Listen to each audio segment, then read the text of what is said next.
ஜெய் சீதாராம். ராமசுவாமி திருக்கோயில், கும்பகோணம்.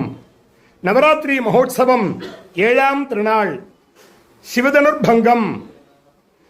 ஜனக மகாராஜாவின் புரிக்கு ராமபிரான், இளையபெருமாள் லக்ஷ்மணர் விஸ்வாமித்திரருடன் சென்றவுடன் அரண்மனையில் ஸ்வயம்பரம் வைத்துள்ளார்.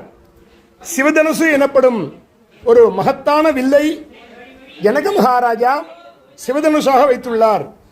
அதை எடுத்து நான் ஏற்றுபவர்களுக்கு தன்னுடைய மகள் சீதையை திருமணம் முடித்துக் கொடுப்பதாக ஜனகன் ஏற்பாடு செய்துள்ளார். அநேக விதமான மகாராஜாக்கள் வந்திருந்து அந்த சிறுதனுசை எடுத்து நான் ஏற்ற முயற்சித்தனர். யாவராலும் முடியவில்லை. விஸ்வாமித்திரர் பஷ்யராம தனு பஷ்ய என்று, குழந்தாய் ராமா தனுசை பார் என்று கூறினார்.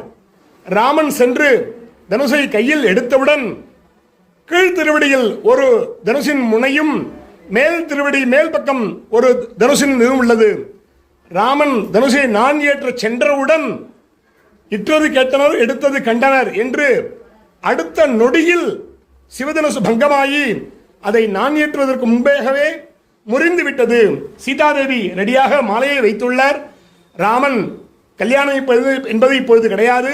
அப்பா அம்மாக்களின் உத்தரவை பெற்றுக்கொண்டு கல்யாணம் செய்வதாக கூறி பிறகு ஜனக மகாராஜா தசரதனுக்கு ஆட்களை அனுப்பி சீதா கல்யாணம் நடைபெற்றதாக வால்மீகி ராமாயணத்தில் உள்ளதாக இன்றைய திருக்கோலம். சிவதனுர் பங்கம். ஜெய் சீதாராம்.